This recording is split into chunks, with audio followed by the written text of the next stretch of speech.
Hi, my name is Ted Mangan. I'm the director of this documentary, Accused, The Vindication of Myra Richardson. I came to know Myra in April of 2011 when she had sent me an email asking if I'd be interested in doing this documentary. I asked Myra for a copy of the book, The Innocent Molester, and that I would read the book and then I would give her my answer. She sent it to me. I received it like 3 days later. I read the book. Only took me like 2 or 3 days to read the book. And I was just completely floored by what I was reading. It almost seemed too bizarre to be true. But she had been kind enough to leave a lot of the court papers in the book that I could see, things that were signed, statements that were made. And I called up Myra and I let her know that I would be out there in April and that I would be glad to do the documentary because I believed it was a very important project and hopefully it was some way of reaching the public where she would maybe get another trial and possibly finally get justice for the crime that was made against her.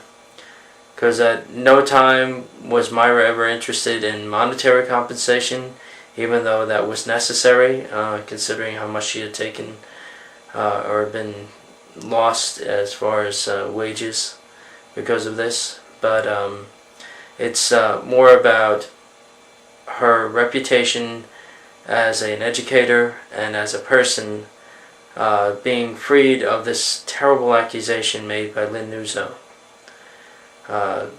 So I went out in May of 2011 and I started interviewing Myra and her family, her ex-husband, students, all people who were key witnesses in the trial, and they were mentioned in the book.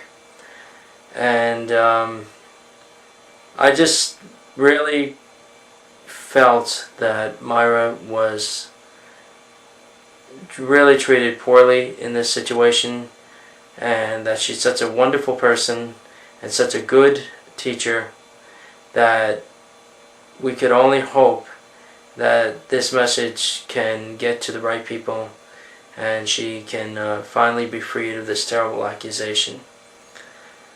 I met with her and we did this first segment in her bedroom where she lives, surrounded by the only thing that she has in the world is the certificates of achievement by her students, letters, some personal items by her grandchildren, and just the memories of what it was like in Sullivan House. And she describes her experiences there. She describes her relationship with Lynn Nuzzo, the principal. And finally, the events that led up to her trial that was stopped at the behest of Judge Bill Taylor, how he threatened her in a private conversation in his chambers when he dismissed her attorneys from the room and basically robbed her of any chance of justice and peace of mind and spirit that she would ever get. So you'll see what I mean when you start to watch this. I think this will really open your eyes and hopefully it will touch you as much as it touched me. So here it is, segment 1, Accused, the Vindication of Myra Richardson.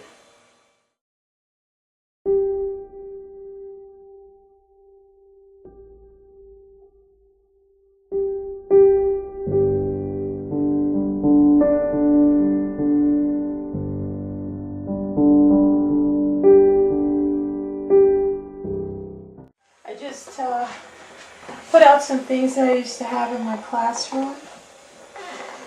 These things were on the wall, so of course I have the Mona Lisa so that, I thought they needed some culture, and a lot of the kids, most of the kids had heard of Leonardo da Vinci and the Mona Lisa, but they'd not actually seen the Mona Lisa, up close where you could actually touch it.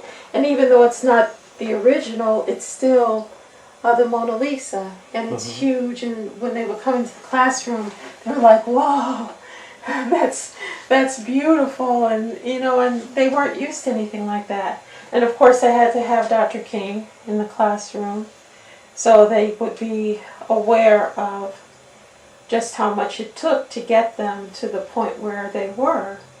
And so they wouldn't take advantage of the fact that, so I didn't want them to take advantage of the fact that, not take advantage, but I wanted them to understand that they were given an opportunity to be educated, and not to take that for granted. I was always telling them how much our people had to struggle to attain what they did. I especially told them about slaves when they took a chance on their lives by learning the alphabet and writing the alphabet with their fingers, their finger in the dirt, in the slave quarters, and how they were willing to take a chance on dying just to learn the alphabet. So when you will actually put your life on the line to learn the alphabet, to scribble that in the dirt, that means something. And I wanted them to realize when they were in an alternative school, because they didn't take it seriously, and they had an opportunity. I had the opportunity when I was coming up. They were being given an opportunity, and unfortunately they didn't have the experience of seeing Dr. King in person like I did when I was little, to see him alive on television and fighting for the rights that I have and the rights that my students had. They could only see his poster, his photograph.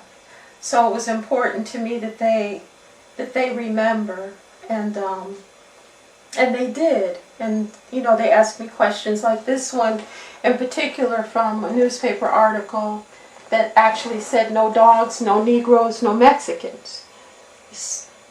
That stuff is powerful.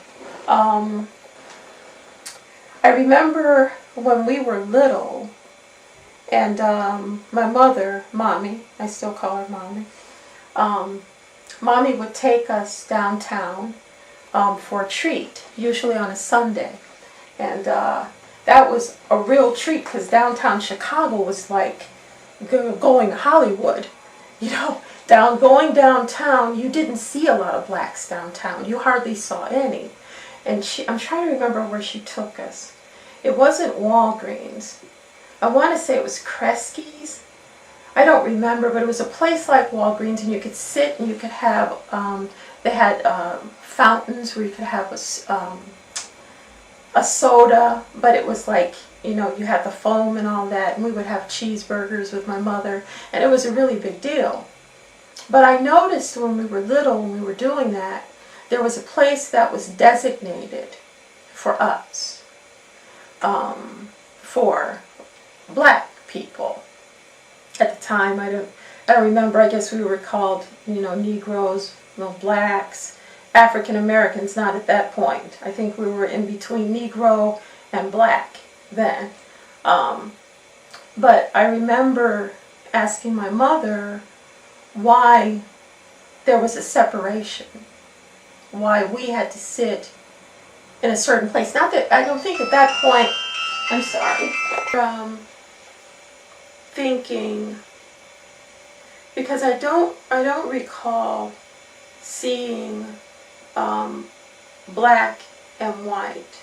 I don't remember that, but I do remember that it was segregated.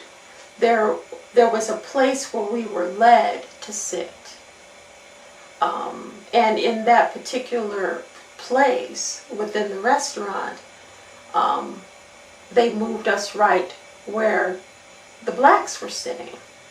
And you could see that the whites were clearly seated within their own area. And I asked my mother, I said, Mommy, why are they sitting there and we're sitting over here? And I don't remember what she said because, I was little. She just kind of, took the conversation to a different direction. She led my question, well, she didn't ignore my question. I guess she did ignore it because she didn't know what to say. Because how do you tell your child that you have to sit in a certain place because of the color of your skin? And, I was too little to understand what that meant, but I wasn't too little to know that there were white people on one side and I was on the other, and I had to sit in that space. So that's why I decided that I wanted to have these certain things in my classroom. I used to have many more things, but when I was terminated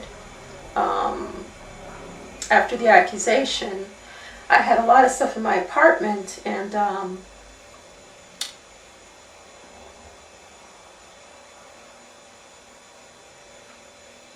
sorry.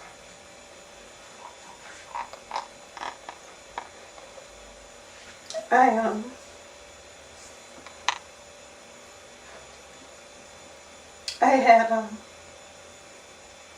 a lot of things from my classroom, and my father had to help me move out of my apartment after I lost it.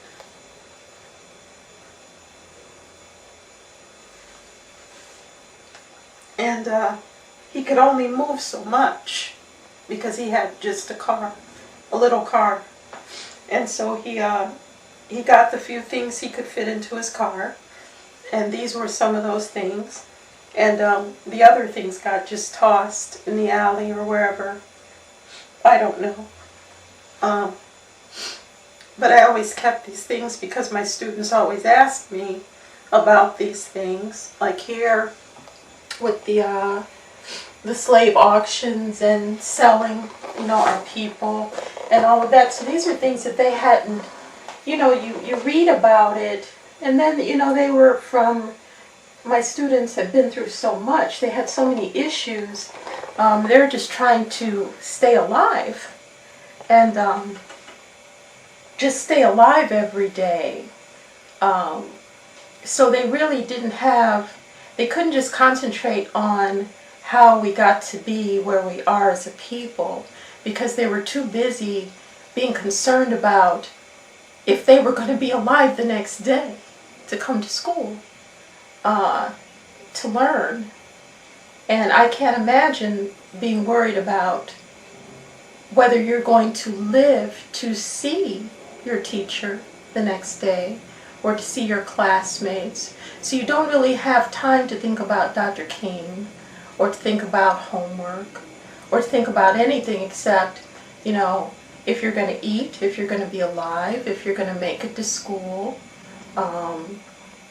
They had so many issues to be children that children shouldn't have to deal with. And those were things that I had to deal with them every day as my students. And that's why when they were so trusting of me, loved me, and listened to what I had to say, respected what I said to them because they knew I was talking to them from my heart. And I was talking to them because they were part of me. It's like when I would come to school, I wasn't just coming to school to teach students. I was coming to school to teach my people. And because I wanted them to be better. And I remember they said, one of the first assignments that I gave my students was to bring in a photograph of themselves. Because I had a huge picture of my children in my classroom that was right behind my desk. And I said, that's your first assignment, to bring in a picture of yourself. Any picture, any favorite picture of yourself. I don't care what you're doing, because some of them were...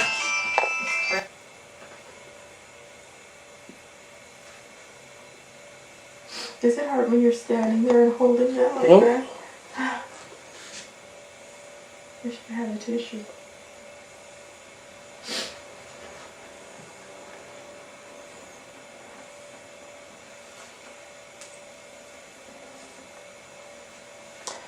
Just don't pick your nose. Oh, yeah. Let's go back to what you were thinking. About the pictures. Yeah, and then it was more of a survival issue rather than an education issue for most of your students. Yes. Which was sad.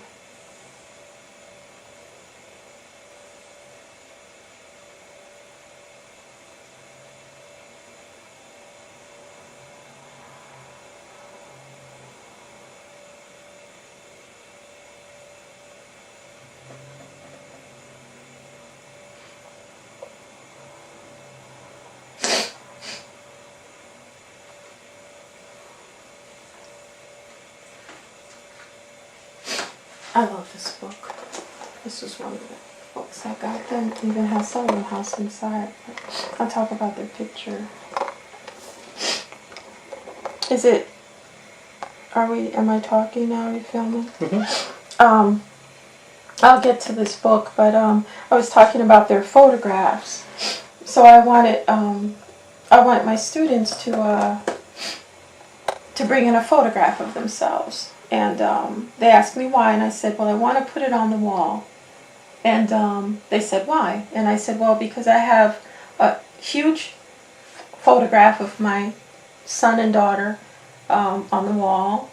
And I said, I have that on the wall to remind me of my commitment to them as their mother, why I come to work every day, even if I'm tired, angry, whatever. And I want your pictures for the same reason. I want to be reminded of what I'm supposed to do when I come to school. I come to school to educate you, to care about you, to inspire you, to give you what I want my children to have. And so I want your pictures like I have my children. And I had, by the time before the accusation, I had so many pictures. I mean, the entire wall was covered with pictures of my students. I had pictures of other teachers' students on my wall. And I remember the day that the principal, Lynn Nuzzo, the day she told me to get out, I had to take all of those pictures down.